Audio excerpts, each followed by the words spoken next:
Video शुरू करने से पहले एक बात, जिन लोगों के मोबाइल में वीडियो ऑटो डबिंग हो गया है वे ओरिजिनल लैंग्वेज में वीडियो देखने के लिए सेटिंग ऑप्शन में जाकर ऑडियो ट्रैक हिंदी सेलेक्ट कर लें। तो फिल्म की शुरुआत में हम अहमद नाम के एक व्यक्ति का इंटरव्यू देखते हैं। वह बताते हैं कि उनकी उम्र 63 साल है। वह अपने अतीत के एक अजीब और रोमांटिक एक्सपीरियंस को शेयर करते हैं। वह कहते हैं, घर के पीछे के पैवेलियन में एक रहस्यमय महिला से उनकी पहली मुलाकात हुई थी। वह महिला बहुत सुंदर थी, उसके बाल लंबे और लहरदार थे। अहमद याद करते हुए कहते हैं, जब भी वह महिला उनके सामने आती थी उनके शरीर से हमेशा ट्यूबरोज यानी रजनीगंधा फूल की फ्रेग्रेंस आती थी। वह महिला पियानो पर हमेशा एक खास धुन बजाती थी। अहमद इंटरव्यू के दौरान वह धुन गुनगुना कर सुनाते हैं। इसके बाद ही हम रिसा सरस्वती का वॉइस ओवर सुनते हैं। वह बताती है कि यह कोई मनगढ़ंत कहानी नहीं है, बल्कि उसके अंकल अहमद के जीवन में घटी एक सच्ची घटना है। इसके बाद सीन कट होकर मूवी में शिफ्ट होता है और हम रिरी को देखते हैं। वह एक विशाल फिकस पेड़ के नीचे सो रही थी। अचानक नींद टूटने पर वह चौंक उठती है और हैरान होकर सोचती है कि वह यहाँ कैसे आई। डर के मारे वह वहां से दौड़कर भागने की कोशिश करती है। थोड़ा दूर जाकर वह रुकती है और रिरी पाती है कि वह इतनी देर दौड़ने के बाद भी उसी कर्स्ड पेड़ के नीचे खड़ी है, जैसे कोई इनविजिबल एनर्जी ने उसे वहां रोक रखा है। इसके बाद आसिह अचानक ही रिरी के सामने आकर खड़ी हो जाती है। तब अचानक रिसा की नींद टूट जाती है। वास्तविकता में लौटकर वह सुनती है कि रिरी दरवाजे पर नॉक कर रही है और जल्दी करते हुए कह रही है कि अहमद अंकल के घर जाने के लिए उन्हें बहुत देर हो रही है। इसके बाद रिसा और रिरी अपने अंकल अहमद के घर जाते हैं। वहां अंकल अहमद और आंटी टीना और उनका बेटा अंकी रहते हैं। इसके बाद सब लोग एक साथ लंच करते हैं। खाना खत्म होने पर जब वे जा रहे थे तब आंकी उनसे रिक्वेस्ट करता है कि कल वे सब मिलकर ग्रैंडमा की कब्र पर जियारत करने जाएं। रिसा रिरी को लेकर उसके बैले डांस के रिहर्सल के लिए जाती है। रिहर्सल के दौरान रिसा रिरी की कुछ फोटो खींच रही थी, लेकिन फोटो चेक करते हुए वह चौंक उठती है। वह नोटिस करती है कि फोटो में रिरी के चारों ओर अजीब धुएं जैसा कुछ दिख रहा है। ठीक तभी रिसा नोटिस करती है कि ऑडिटोरियम में उसके ठीक बगल वाली सीट पर एक अनजान महिला बैठी है। यह बात उसे बहुत अजीब लगती है, इसलिए वह चुपचाप वहां से उठकर दूसरी सीट पर जाकर बैठ जाती है। रिसा घूमकर देखती है तो पिछली जगह पर वह महिला नहीं है। ठीक तभी वह महिला रिसा के बगल में आकर प्रकट हो जाती है। अचानक हुई इस घटना से रिसा डर के मारे चिल्ला उठती है। उस रात रिरी रिसा पर बहुत नाराज होती है। बैले रिहर्सल में रिसा के चिल्लाने की वजह से उसे सबके सामने बहुत शर्मिंदगी उठानी पड़ी, यह वह बताती है। गुस्से में आकर रिरी बता देती है कि वह नहीं चाहती कि उसके डांस के फाइनल शो के दिन रिसा वहां मौजूद रहे। उदास होकर रिसा जब अपने रूम की तरफ जाती है, अचानक उसके रूम का दरवाजा अपने आप खुल जाता है। वह हैरान होकर देखती है कि फर्श पर एक नोट पड़ा है। वह नोट उठाती है तो देखती है कि वहां लिखा है, हमें माफ कर देना रिसा। रिसा समझ जाती है कि यह उसके घोस्ट फ्रेंड्स ने किया है। दूसरी ओर टीना नींद से उठकर देखती हैं कि बगल में उनके हस्बैंड अहमद नहीं है। वह बेड छोड़कर खिड़की के पास जाती है और बाहर देखकर पाती हैं कि अहमद उस पुराने पैवेलियन में अकेले चुपचाप बैठे हैं। अगले दिन सुबह रिसा अपनी क्लास खत्म करके बाहर निकलती है तो रास्ते में अहमद को देखती है, लेकिन हैरान करने वाली बात यह है कि अंकल कार में अकेले नहीं थे, उनके बगल में एक महिला भी बैठी थी। इसके बाद रिरी और रिसा अंकी की ग्रैंडमा की कब्र पर जियारत करने जाते हैं। वहां रिसा टीना आंटी से अहमद अंकल के बारे में जानना चाहती है कि वह क्यों नहीं आए। थोड़ी देर बाद अहमद अंकल कब्रिस्तान पहुंचते हैं और देर होने का कारण ऑफिस के काम का बहाना बताते हैं। इसके बाद सब लोग मिलकर ग्रैंडमा की सोल की मगफिरत की प्रेयर्स करते हैं और आखिर में रिसा और रिरी की मां के पास भेजने के लिए सब मिलकर एक फोटो खिंचवाते हैं। नेक्स्ट सीन में आंकी रिसा को बेडरूम दिखा देता है, यानी आज रात रिसा और रिरी उसके अंकल के घर पर रुकेंगी। यहाँ रिरी खिड़की के पास खड़ी होकर बाहर देखती है तो अहमद अंकल को उसी पुराने पैवेलियन में देखती है। आंकी बताता है कि वह पैवेलियन ही फिलहाल उसके पिता का वर्क स्टेशन है। थोड़ी देर बाद सब लोग जब नीचे ड्राइंग रूम में बैठे थे, टीना आंटी नाश्ता लेकर आती हैं। आंटी रिसा से इंटरकॉम के जरिए अंकल को बुलाने के लिए कहती हैं। रिसा फोन करती है तो दूसरी तरफ से एक महिला की आवाज सुनाई देती है। रिसा जब इस घटना पर हैरान होती है, ठीक तभी अहमद अंकल कमरे में प्रवेश करते हैं। फोन की महिला आवाज और अंकल की अचानक उपस्थिति सब मिलकर रिसा बहुत हैरान हो जाती है। अहमद अंकल नाश्ता करने से मना करते हैं, बताते हैं कि उनका खाना हो गया है और वह आराम करने के लिए अपने कमरे में चले जाते हैं। थोड़ी देर बाद रिरी अपने फोन पर रिसा को एक मजेदार ऐप दिखाती है जो फोटो के लोगों की उम्र का अंदाजा लगा सकती है। लेकिन ऐप शुरू होते ही एक अजीब घटना होती है। यह आज दोपहर को खींची गई फोटो में इनविजिबल किसी को पहचान कर उसकी उम्र 113 साल दिखा रही है। रिसा यह देखकर घबराए बिना सामान्य रूप से कहती है कि जरूर ऐप में कोई इशू होगा, इसलिए ऐसा दिखा रहा है। दूसरी ओर अंकी अपने रूम में मोबाइल पर गेम खेल रहा था। अचानक रूम का दरवाजा अपने आप खुल जाता है। पहले वह इस बात को इंपॉर्टेंस नहीं देता, लेकिन अगले ही पल दरवाजे के सामने से एक शैडो को तेजी से हटते हुए देखकर वह अलर्ट हो जाता है। जिज्ञासु होकर वह देखने के लिए रूम से बाहर निकलता है। जब वह सीढ़ियों से नीचे उतर रहा था, हम देखते हैं कि वहां सीढ़ियों पर एक महिला खड़ी है, लेकिन अंकी उसे देख नहीं पाता। दूसरी ओर अंकी की मां अपने कमरे में एकाग्र मन से प्रेयर्स कर रही थीं। ठीक तभी एक रोंगटे खड़े कर देने वाला सीन देखा जाता है। आईने में देखा जाता है कि उनके ठीक सामने ही एक महिला बैठी है और हूबहू उन्हें ही कॉपी कर रही है। टीना जैसा पोज करती है, वह एंटिटी भी वैसा ही करती है। थोड़ी देर बाद वह महिला उठकर खड़ी हो जाती है और कमरे से बाहर चली जाती है। दूसरी ओर अंकी किसी को न पाकर किचन में जाकर अपने लिए कॉफी बना रहा था। तब फिर से अंकी पियानो बजने की आवाज सुनता है। जिज्ञासु होकर वह आवाज के सोर्स की तरफ बढ़ता है, लेकिन वहां जाकर किसी को नहीं देखता। इसलिए वह पियानो का फॉल बोर्ड नीचे गिराकर उसे बंद कर देता है। लेकिन अंकी वहां से लौटना शुरू करता है। वह महिला पियानो के सामने बैठ जाती है और फिर से पियानो बजाना शुरू कर देती है। अपने हाथ से बंद किया हुआ पियानो फिर से बजता सुनकर अंकी बहुत डर जाता है। अंकी जब डर से सहमा हुआ है, ठीक तभी उसकी माँ वहां उपस्थित होती है। वह बेटे से जानना चाहती है कि उसके पिता कहाँ हैं। अंकी तब बताता है कि पापा शायद उसी पैवेलियन में हैं। इसके बाद का सीन और भी भयानक है। अंकी वॉशरूम में जाकर आईना साफ कर रहा था। वह जिस आईने पर हाथ फेरता है, अचानक वह एंटिटी आईने में अपना भयानक रूप लेकर उपस्थित हो जाती है और उसे हॉन्ट करती है। सीन कट होकर हम रिसा को देखते हैं, जो अपने घर पर थी, और रिसा देखती है कि फर्श पर बहुत सारे खिलौने बिखरे हुए हैं। रिसा मानती है कि यह काम उसके बचपन के घोस्ट फ्रेंड्स ने किया है। वह जब खिलौने उठा रही थी, तब फिर से वही जानी पहचानी गाने की धुन उसके कान में सुनाई देती है। अचानक उसके सामने दो अनजान बच्चों की सोल, हेनरिक और हैंस, हाजिर होती हैं। वे बताते हैं कि वे पीटर के दोस्त हैं और रिसा के साथ दोस्ती करना चाहते हैं। अचानक रिरी आकर रिसा को बताती है कि अंकी ने उसे कॉल किया है। अंकी रिसा से रिक्वेस्ट करता है कि आज रात रिसा अंकी के घर पर ही रुक जाए, क्योंकि वह रिसा से कुछ बातें करना चाहता है। तब टीना आंटी आती हैं और अंकी को बहुत उदास हालत में देखती हैं। वे देखती हैं अहमद बहुत ध्यान से ट्यूबरोज फूलों का गुलदस्ता बना रहे हैं। तब अंकी बताता है कि उसने सुना है अगर घर के अंदर बिना वजह ट्यूबरोज फूलों की तेज सुगंध आए तो समझना चाहिए कि उस घर में किसी महिला घोस्ट का आसरा है। उसकी यह बात खत्म होते ही दीवार से एक फोटो धड़ाम से नीचे गिरकर टूट जाती है, जिससे उनका डर और भी बढ़ जाता है। दूसरी ओर रिरी रिसा को ढूंढने आती है तो देखती है कि वह अकेले ही बात कर रही है। रिरी उसे जल्दी करने के लिए कहती है कि उन्हें देर हो रही है, लेकिन रिसा जब जाने के लिए कदम बढ़ाती है, तब उसके पुराने भुतहा दोस्त जेनसेन, विलियम और पीटर उसे रोकते हैं।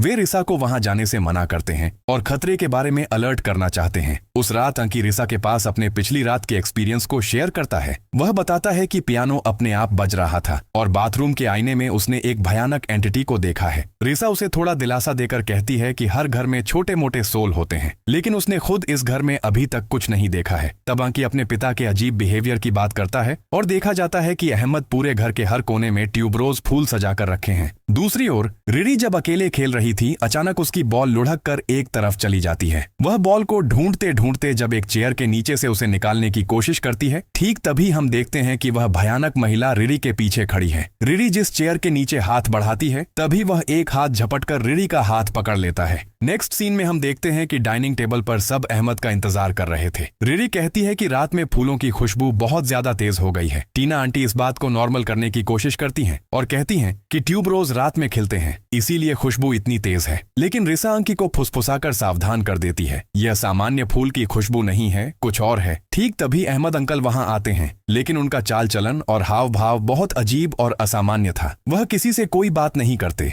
बिल्कुल चुपचाप थे। बाद में रिसा अपने रूम में आकर खिड़की का पर्दा खींच देती है, लेकिन अचानक पर्दा अपने आप फिर से खुल जाता है। इस घटना से रिसा थोड़ी डर जाती है और हिम्मत करके फिर से पर्दा खींचती है, लेकिन इस बार वह सिहर उठती है जब साफ साफ देखती है कि पर्दे के ठीक पीछे कोई खड़ा है। रिसा जब हिम्मत जुटाकर पर्दे के पीछे कौन है यह देखने जा रही थी, ठीक तभी रिरी कमरे में प्रवेश करती है। रिसा को राहत मिलती है देखकर कि पर्दे के पीछे असल में कोई नहीं है। रिरी तब डरते डरते बताती है कि इस घर में वह अजीब कुछ महसूस कर रही है और थोड़ी देर पहले किसी ने उसका हाथ कसकर पकड़ लिया था। रिसा उसे शांत होने के लिए प्रेयर्स करने को कहती है। ठीक उसी क्षण खिड़की से बाहर देखते ही रिसा पाती है अहमद अंकल उस पैवेलियन के बाहर एक महिला के साथ खड़े हैं। इसके बाद रिसा के एक भुतहा सपने का चक्र शुरू होता है। देर रात दरवाजे की आवाज से उसकी नींद टूट जाती है। वह स्रोत ढूंढने जाती है तो वह महिला घोस्ट उसे हॉन्ट करती है। घबराकर जागकर रिसा समझती है कि यह एक बुरा सपना था, लेकिन अगले ही पल वह फिर से दरवाजे की वही खटखट आवाज सुनती है, जो उसे इस बार बिल्कुल वास्तविक लगती है। वह हिम्मत करके रूम से बाहर निकलती है और सीधे पैवेलियन में चली जाती है। वहां जाकर देखती है कि अहमद अंकल सो रहे हैं और उनके हाथ में एक डायरी है। रिसा बहुत सावधानी से डायरी लेने जाती है तो अहमद अंकल जाग उठते हैं। ठीक तभी रिसा फिर से चौंक कर बेड पर नींद से जाग जाती है, यानी पिछली पूरी घटना ही सपने के अंदर एक और सपना थी।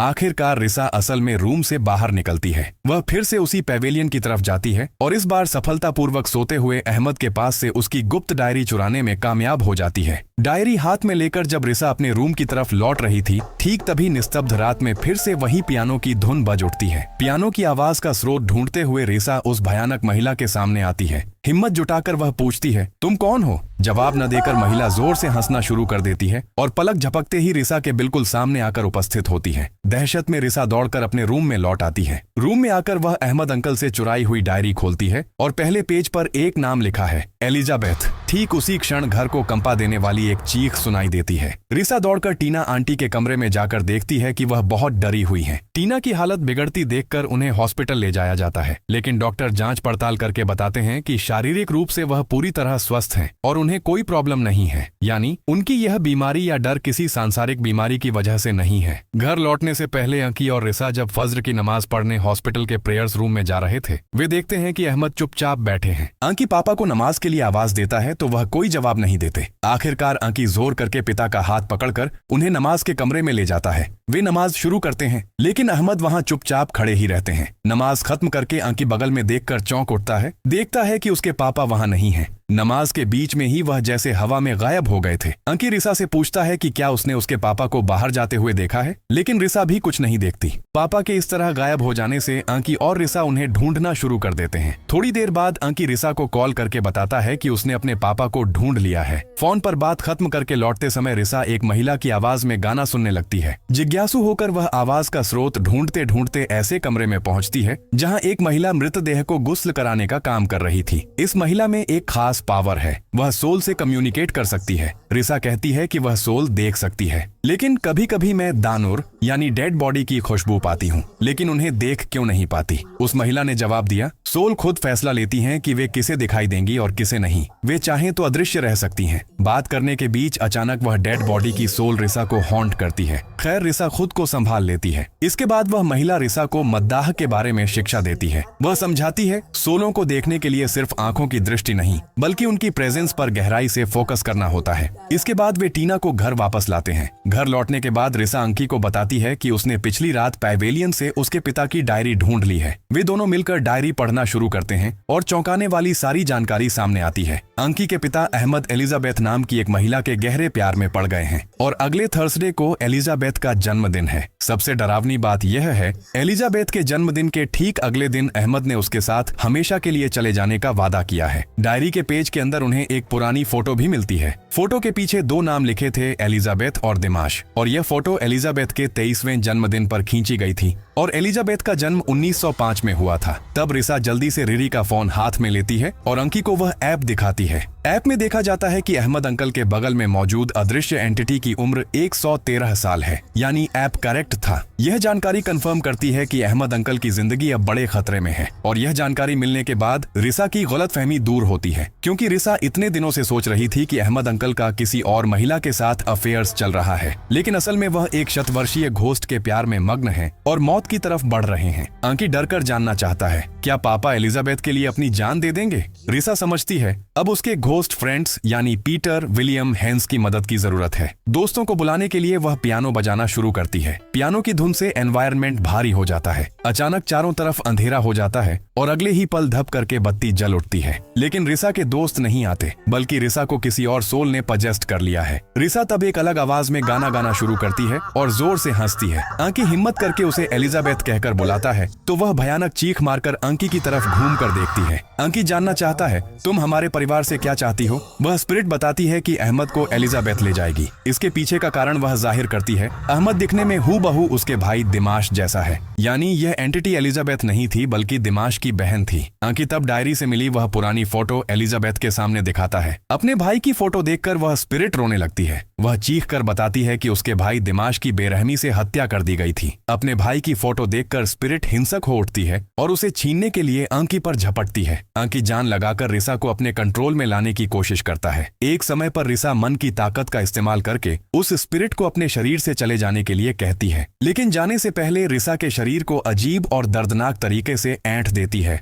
और आखिरकार उसकी बॉडी छोड़कर निकल जाती है। ठीक तभी रिडी वहां उपस्थित होती है। रिसा आंकी को निर्देश देती है कि रिडी और टीना आंटी को सुरक्षित देखें और खुद वह डायरी लेकर अहमद अंकल को बचाने के लिए दौड़ती है। रास्ते में उसके घोस्ट फ्रेंड्स उसे रोकने की कोशिश करते हैं, लेकिन रिसा किसी की बात नहीं सुनती। पैवेलियन के दरवाजे पर एक स्पिरिट खड़ी उसे सावधान करके कहती है, आज रात ही अहमद मर जाएगा। लेकिन रिसा उस धमकी को इग्नोर करके अंदर घुस जाती है। कमरे में घुसते ही टेबल के ऊपर फटा हुआ एक फोटो देखती है। यह फोटो डायरी में मिली फोटो का बाकी हिस्सा था, क्योंकि डायरी में मिली फोटो फटी हुई थी और यह तस्वीर एक लड़की की थी। वह कुछ समझ पाती उससे पहले ही देखती है कि अहमद चुपचाप बैठे हैं। उनके ठीक पीछे से एलिजाबेथ बाहर निकल आती है। एक फ्लैशबैक में देखा जाता है कि एलिजाबेथ इतने दिनों से अदृश्य होकर छाया की तरह हमेशा अहमद के साथ लगी हुई थी। अचानक पैवेलियन का दरवाजा धड़ाम से बंद हो जाता है। अहमद को एलिजाबेथ पजेस्ट कर लेती है और अहमद रिसा की तरफ बढ़ते हैं और उसका गला दबा देते हैं और उसे हवा में उठा लेते हैं। एलिजाबेथ दूर से सब देख रही थी, लेकिन अचानक अहमद का खुद का होश थोड़ा लौट आता है और वह रिसा को छोड़ देते हैं। इससे एलिजाबेथ बहुत गुस्सा होकर चिल्लाना शुरू कर देती है और अपनी अदृश्य शक्ति से रिसा को फर्श पर घसीटने लगती है। रिसा की हालत जब बहुत खराब होती है तब उसके घोस्ट फ्रेंड्स उसे बचाने वहां उपस्थित होते हैं और एलिजाबेथ को रोकते हैं। तब तक अहमद भी एलिजाबेथ के पोजीशन से आजाद हो चुके होते हैं। तब जेनसेन रिसा के कान में एक गुप्त जानकारी देता है। वह जानकारी सुनकर रिसा चिल्लाकर अहमद से कहती है, अंकल, एलिजाबेथ की सोल असल में उस डायरी के अंदर कैद है। सच्चाई जानने पर अहमद डायरी हाथ में उठा लेते हैं और उसके पन्ने फाड़ना शुरू कर देते हैं। वह एलिजाबेथ के चेहरे पर दृढ़ता से घोषणा करते हैं, मैं दिमाश नहीं हूँ, मैं अहमद हूँ।